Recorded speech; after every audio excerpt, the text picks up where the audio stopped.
Welcome, listeners, to another episode of the Naked Coach Collective. And tonight, you've got all three of us tonight. You've got Dee, you've got Ian, and you've got myself. I'm Dee.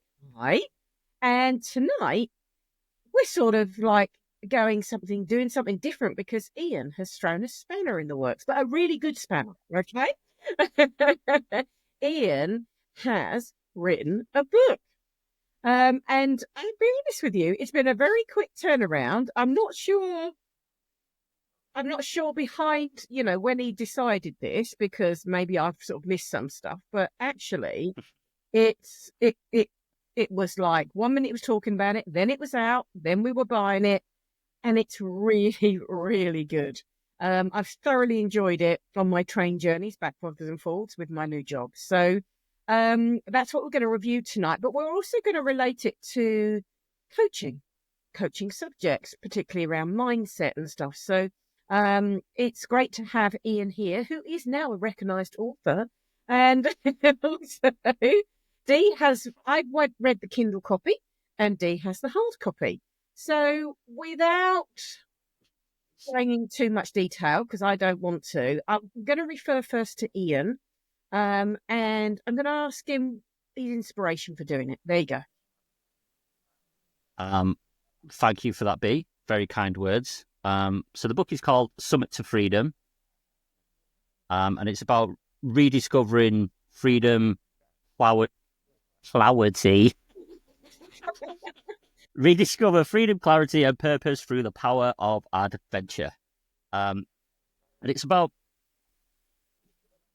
for me, when I'm off in the mountains, as I do often, my head just clears of all the fog, all the noise, and allows me to enter a kind of stillness, that clarity, and it helps me find freedom, it's such a prevalent element of my personal vision. And what I want for myself for like the rest of my life, that feeling. And I was really, really struggling. I've noticed when we've been on podcasts like this, and we've been talking about it, I've really, really struggled to articulate the feeling around that mental clarity that it gives you, that feeling of freedom and that purpose that it gives you. And I thought, well, how can I try to learn how to put this into words? And I thought, I'll just try and write a book about it. And that's where it came from. And it took about a week's worth of research and outlining. Not that there's a ton of research in there. There's some research with regards to journals and studies that I refer to around the mental health and the benefits of getting out into nature, etc. But in terms of outlining it to kind of get across what I wanted to say, took about a week, and then the actual writing of it took about 6 hours. Mm-hmm. There was an hour one evening, and then I woke up at about 2:30 in the morning. I just couldn't get it out of my head, and so I literally had to go and get it out of my head. And so I went downstairs, grabbed my laptop, I just sat on the sofa with Milo, disturbing him from his slumber, and just smashed it out in the morning. And I was done by about 7, 8 o'clock, and then that's when I messaged you lot, because I already had the cover kind of lined up as well, because I've been thinking about that. Message you what your thoughts on the introduction and then the cover. And I mean, when I sent you the introduction, I'd already done quite a lot. I just wanted to get your take on the introduction to make sure before I kind of went too far with it that I was getting across what I wanted to say. But I mean, when I sent it, I was almost nearly done with it anyway, so I just carried on. I thought, balls to what you say, I'm just finishing it off. Yeah.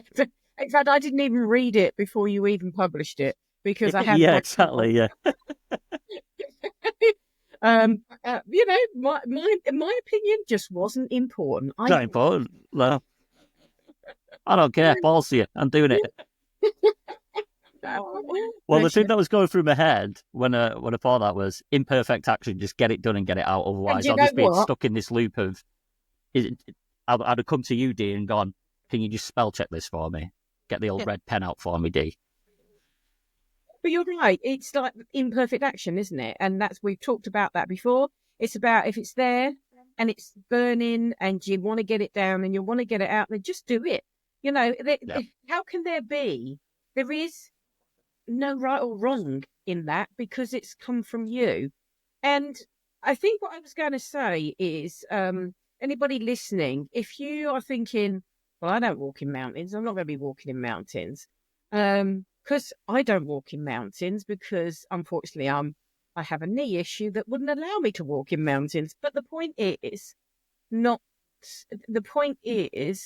if I'm right, Ian, it's about just getting outside where it's quiet.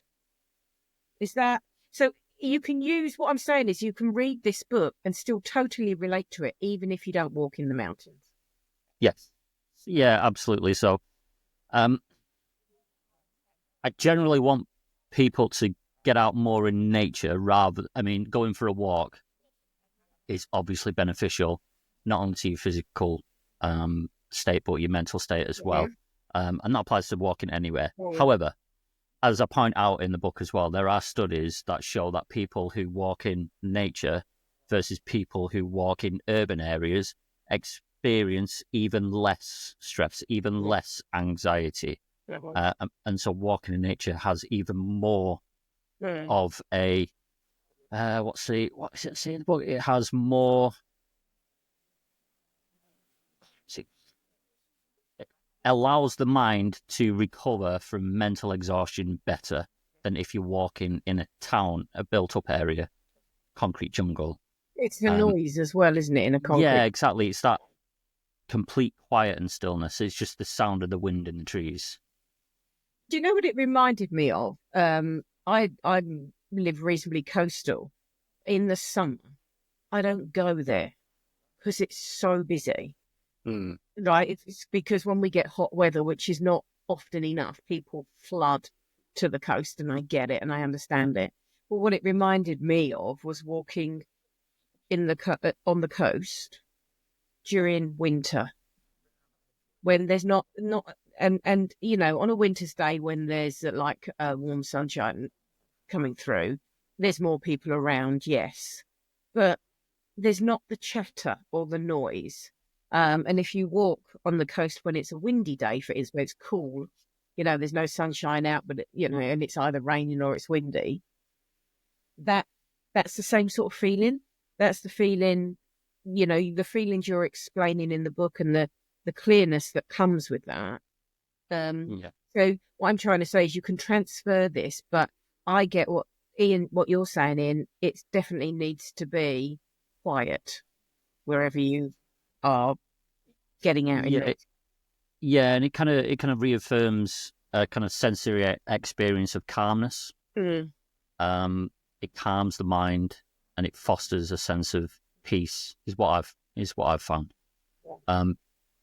And that's kind of related to in one of those journals that I refer to as well.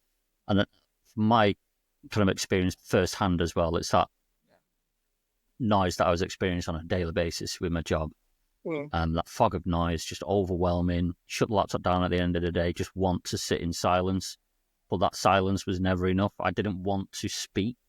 I didn't want to say any words because that noise was just echoing around in my head. It's very hard to explain. But when you get out there and you're walking up that mountain on your own, I don't know, again, I'm struggling to explain it again, but it's so freeing from that noise. And that in itself is such a profound moment when you notice that, fog clearing from your head.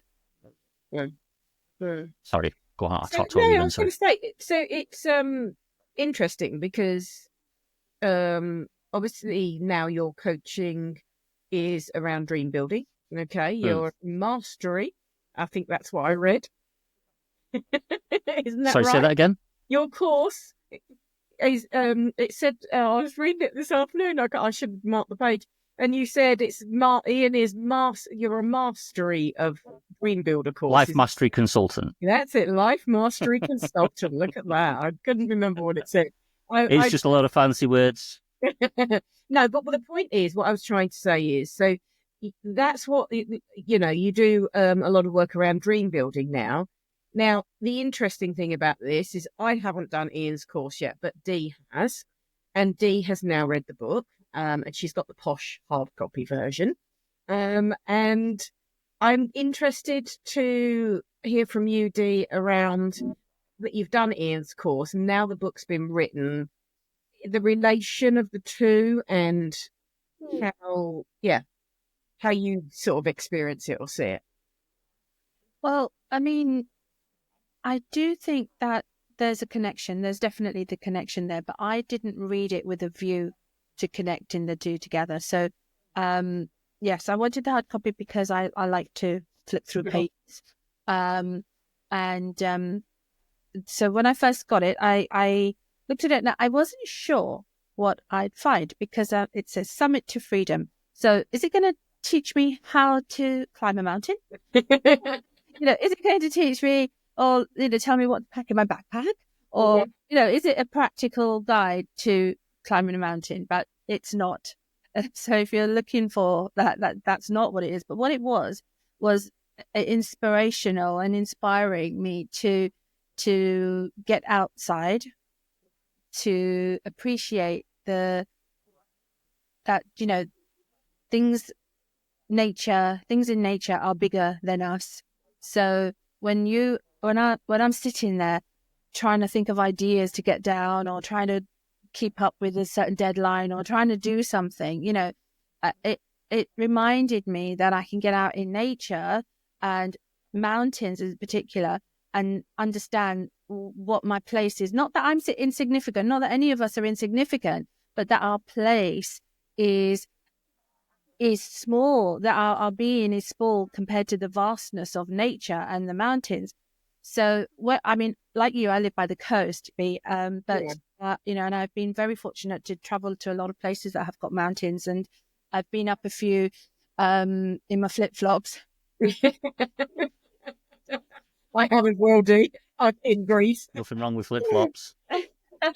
No, but I particularly, as I was reading this, I particularly remember like mountains in Canada, they're just breathtaking, and the views and the fact that you can, being, brought up in London, to be able to see for miles in the distance is incredible. So this, as I was reading, was reminding me of those moments, but also making me, now this is the weird thing, it made me feel things about those experiences that I didn't feel at the time.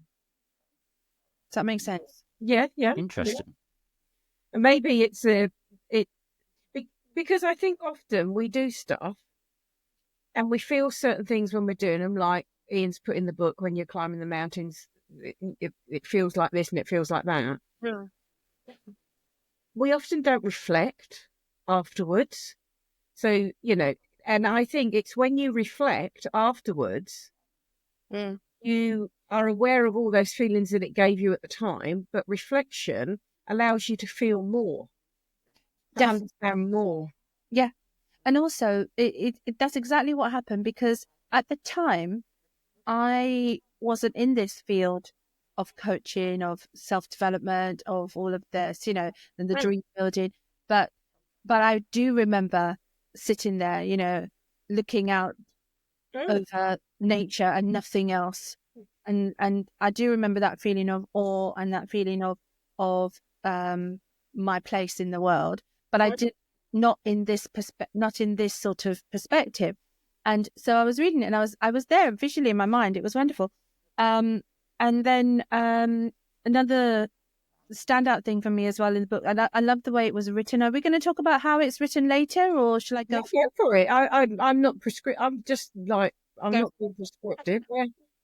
I loved how the chapters ended with a summary. Yes. So, like, for example, I've got little stickies in. If you're watching on YouTube, you'll see my little one. Ian's going red now because he's ever so embarrassed that she's stuck all stickies. So look, it's an achievement to write a book and have it published. And I guess this is kind of a peer review, Ian. Yep. We're peer reviewing your book. How do you feel I about know. that? I'm You so have nervous. peer reviewed book. So nervous. More nervous about you reviewing it than me, I think. I am, because I'm waiting for that red pen is coming out at any moment. There's no red pen. There's a spelling mistake here, Ian. She's our Got an resident American teacher word for all here. of us.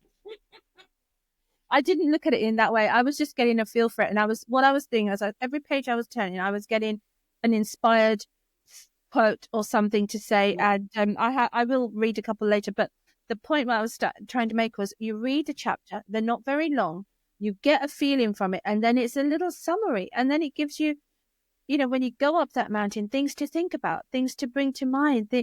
So it's like a whole comprehensive guide to, well, it's not really, I don't know, it's like, you said at the beginning, it's marrying two things together.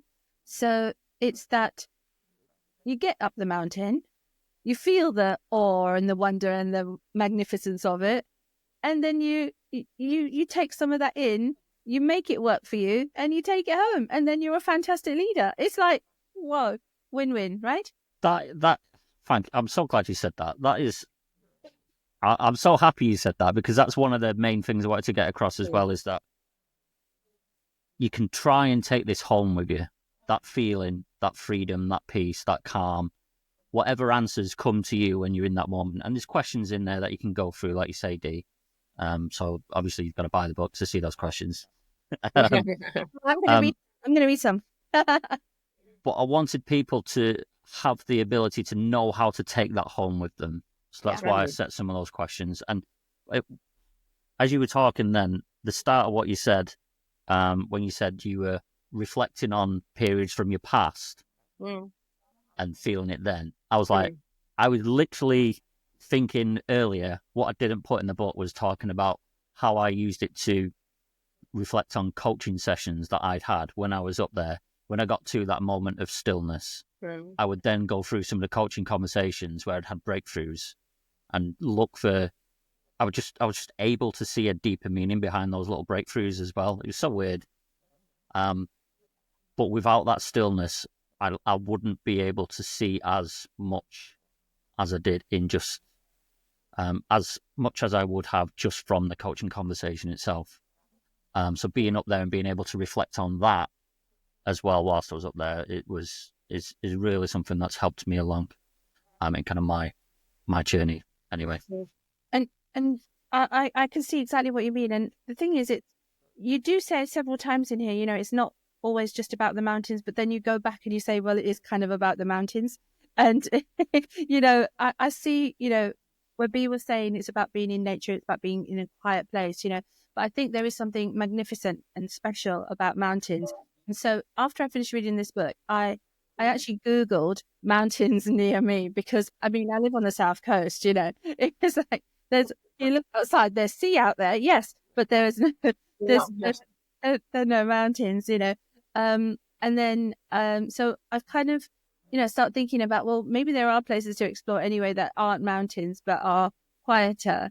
So I think what I'm trying to say is that as a reader of this, that you will be inspired. Now, I know you've got a knee issue, but for me, the next thing I Googled was, how do I find the right pair of shoes? How do I buy the right pair of hiking shoes? I was thinking about when you were saying in Canada, and I was thinking about when we go to Kefalonia, and there's one particular mountain we like to walk up and over, and it's a bit up and down, but it takes you to another part of the beach, which you could swim round, but not as easily.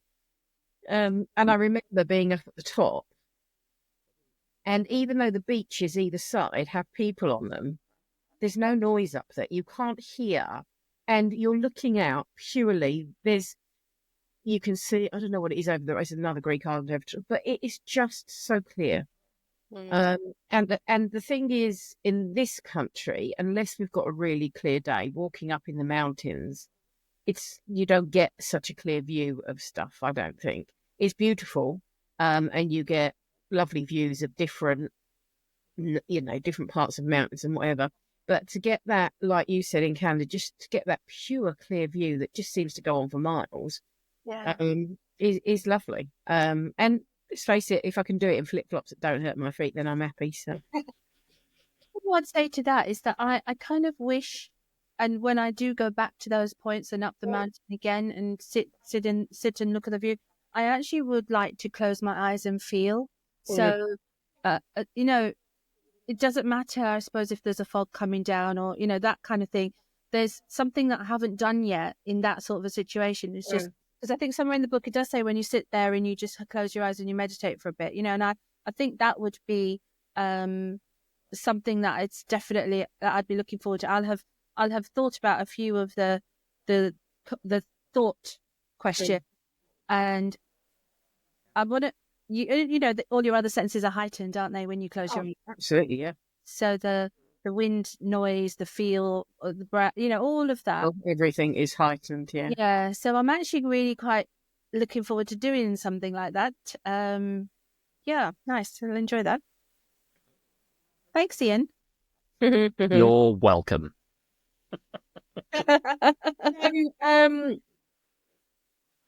Firstly, I mean, one thing is Ian needs to tell you where to get it from, and there will be links below the show, I'm sure, because Ian will probably be editing this issue. Oh, we will he? I think it's my turn, actually, isn't it? You've done the last couple. I think so, yeah. Yeah, well. So it's available Amazon, isn't it, Ian? Yeah, it's just on Amazon. Yep. Don't say just on. It's Amazon. Yeah, it's not in any bookshops. Don't worry. It's just it's on Amazon. You can get it in Kindle as an ebook, and you can get the paperback version as well. Mm-hmm. So I'm going to read something to you now. Shall I? What do you reckon? Go for it. Yeah, go for it. It's always good to have excerpts. Is it excerpts? What is excerpts? Yes. Extracts? Extracts, or maybe that's something I don't know. Yeah, because I think it's inserts and extracts, something like that. So I don't know. I mean, I'm sure there's more than one purpose for this book, but I saw this line and I thought you must say this because you write a book for a reason. You want to give a message over. And so, Ian, I chose this, and you can then tell me what you expand if you want. So, yet in today's world, many of us have lost touch with our purpose, buried under endless to-do lists, overwhelmed by the daily grind, and distracted by the constant noise of modern life. We find ourselves stuck, not just physically, but mentally, trapped in a cycle of doing instead of being. We sacrifice freedom for security and clarity for busyness. It's no wonder that many of us feel like we're running on a treadmill, going nowhere fast. I love it. So that was the bit that I thought, okay, that tells me all about why you've written this book. Yep. I can't add any more, yes. It's hard to add any more than that because it kind of says everything it needs to, I think. How does it feel hearing your words read back to you like that? Well, it's weird. It was weird at first.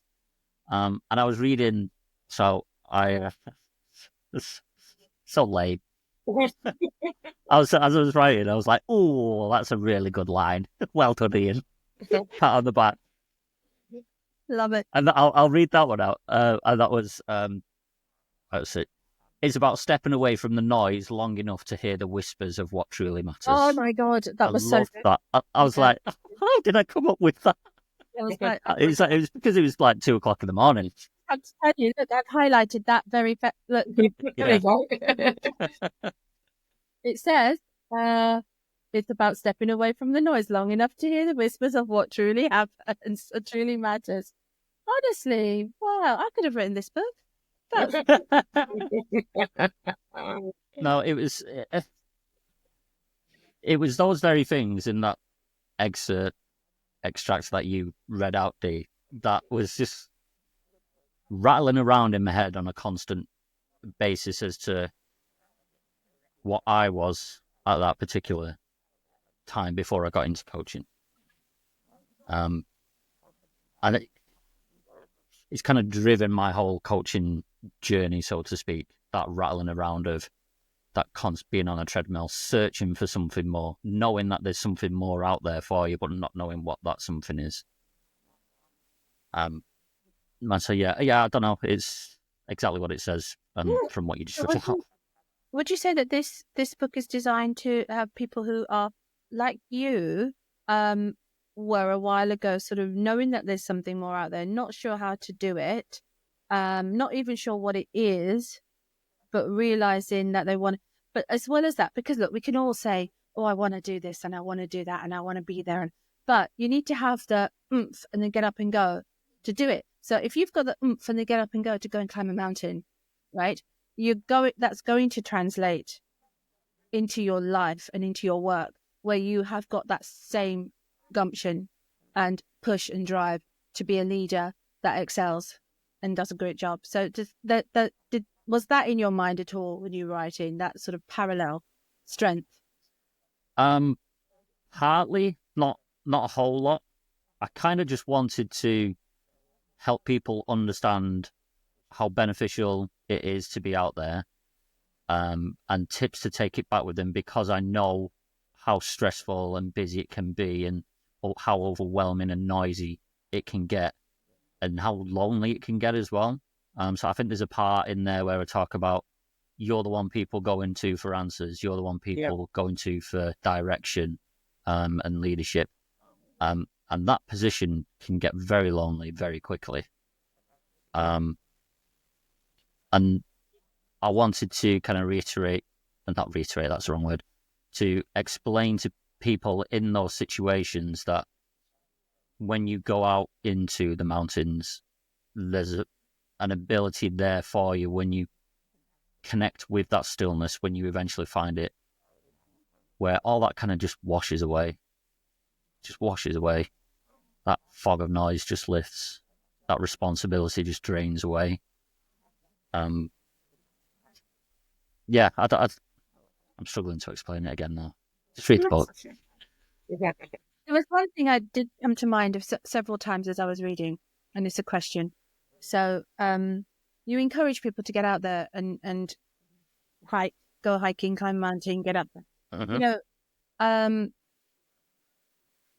this to bear in mind, and when I go off walking, and you know, it's something that I do need to do more. But I'm always like thinking, how the heck am I going to get back?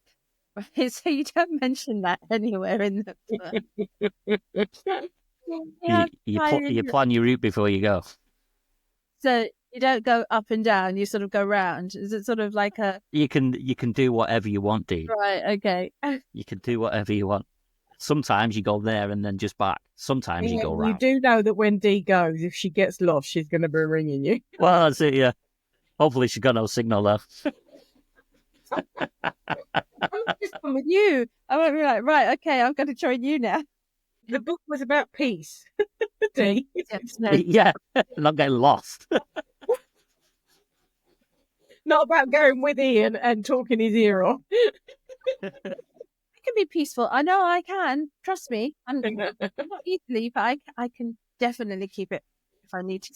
I'm going to relate this into it because this is really interesting today. So, having read your book, and I was on the train today, and I was thinking about the sort of topic of my stuff for this week. You know, I put out stuff on social media, and one of the things that it made me think about is that freedom feeling that you talk about in the book, which is different for everybody. Okay. And I remember for so many years feeling trapped, that trapped feeling of never being able to be just me for a long time. And when it all started to unravel, and I find, so I'm a music person. I find that my freedom comes through listening and hearing the words of the music, not just the beat, not just the, I like songs that have a message or a reason or and interestingly enough, one of the songs I used to go back to all the time is one by ABBA called Eagle. Do you know what I'm talking about? Have you heard it? And the lyrics for the sort of middle bit are, and I dream I'm an eagle, and I dream I can spread my wings, flying high, high like a bird in the sky, over the mountains and forests and trees. And that always I come back to that, because when I listen to that song, I just picture gliding across the mountains and looking down and seeing the rivers and it was just so weird that your book is about mountains, but my expression of freedom that comes through music is a piece of music about mountains and trees, forests. It was so weird. It wasn't until I listened to my song today, because I was writing some stuff and it always helps me. I thought, oh my God, I've just realised the whole chorus about feeling free, and it makes me feel very free when I listen to this song. I want to almost run around my garden like this, you saw your and it was just so weird. And I thought, and there Ian is writing about being in the mountains, it's that beat falls beautifully into that pure freedom that I talk about. Yeah. So there's kind of those three distinctions that I have. So there's the freedom from, which is the first step, which is obviously what can I do to get out of this situation? And then there's the freedom to, which is designing that life. And then there's that pure freedom, which is, it's not about external conditions. It's about that deep inner peace of knowing who you are, wherever you are. It's that freedom of when I was a kid climbing those rocks in the mountains. So that's where it all came from.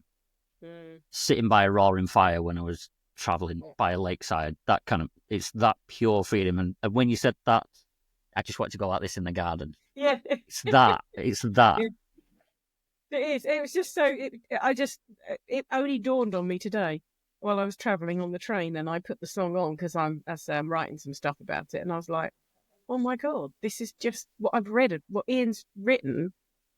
And although I'm not climbing a mountain, in my head, I'm flying over a mountain. Do you see what I mean? It's that, and that just gives me that song just, it's just, yeah, I love it. can't say anything else. Nice. So any final words of wisdom, apart from Ian's going to tell you, how much is it, Ian? I can't even remember. It's well worth it, whatever it is. You did ask me, before we finish, you did ask me at the beginning, I realised I didn't actually answer your question about connection between the dream building and the book. Yes, I did, yeah. That's right, yeah.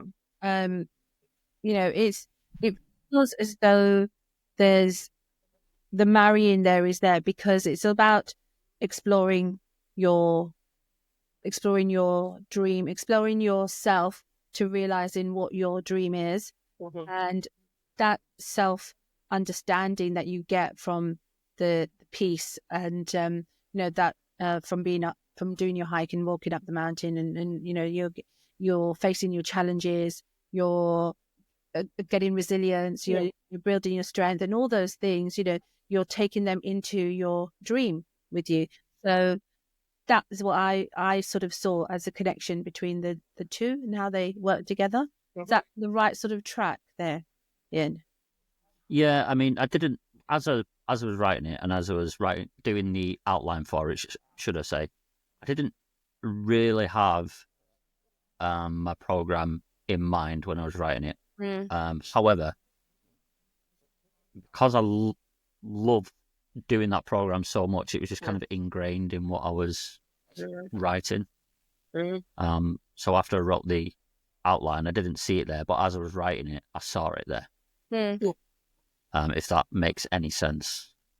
And do you know what I love about that? You were talking, we spoke at the beginning about imperfect action, but what I love about that is we always think we need to know every reason that we're doing something or every step we've got to take.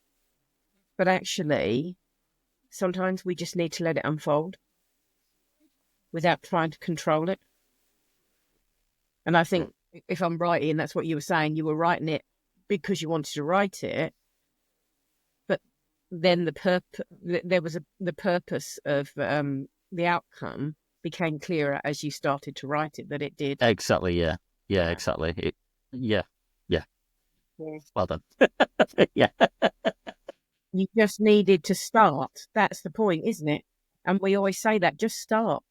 Yeah, I mean, the whole purpose of it was to try and help me, and it's not worked, obviously. Right. It was to try and help me explain it better when I'm talking about it.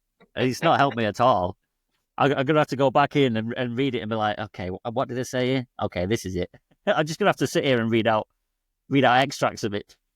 Everybody just needs to read it instead because Ian can't explain it fully. So you're just going to have to buy the book and read it, which I can honestly say it really was, very, having known Ian quite some time now, incredibly, it was incredibly good. And I think he should be very proud of himself. Yes, I agree.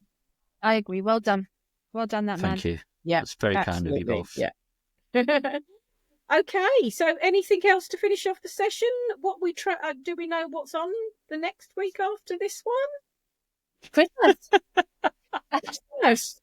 Do we know what's on the next week after this one?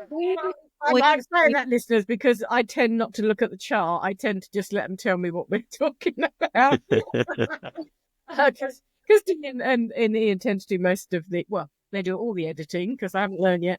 I just let you sort of tell me what I'm doing. I don't know what I would do, Dave. We are having a Christmas session, is what we're having, because this episode is going out on the 17th. And so the next one will be the live. Live? We will be live on the 23rd, which is a Monday. And evening, probably around the sort of 7:30 mark. I will let you know. But just a aside, not aside. What's the word? Caveat. We may or may not go live. Yeah, we've never done this before, so no, exactly. I mean, if we figure it out, then yeah, maybe. But there is one thing that will happen. However it goes out, there will be alcohol involved. Ah, yes. Christmas. And also Christmas jumpers, but I have not found a Christmas jumper that I like. So not about whether you like them. I love my Christmas jumpers. I don't like Christmas at all. I definitely don't like Christmas jumpers. Lots of love, everyone. Come on, let's do this. Ian, bravo, mate. Inspiring and absolutely fantastic. And Thank you. I hope it does. I appreciate I'm that. sure it will. I've already sort of put it out to a few of my friends, and hopefully you'll... I have done exactly the same. So on that note, I think we're going to wrap it up for this evening. And hope you having a very good day, whatever you're doing, and whenever you're listening to this. And if you do read the book and you love it, don't forget to review it and also share it with your friends as well, because that's how it works. Huh? Yeah. Helps, yeah, please review it. Exactly. But it's important, it takes time, effort, and and thought goes into all of what we do.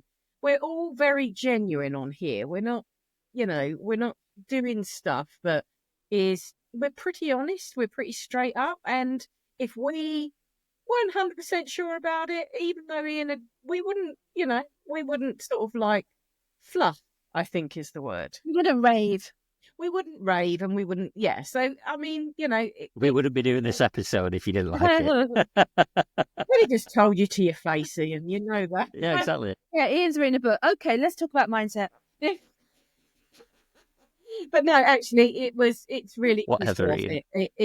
There's so many nuggets of inspiration, things to think about, and definitely, if it doesn't, it does get you that feeling that you want to go climb a mountain without a shadow of a doubt. It really does. Yeah. It really does. Okay, so let's wrap this up, guys. So until our next episode, everyone, be there. Be bare. And be naked.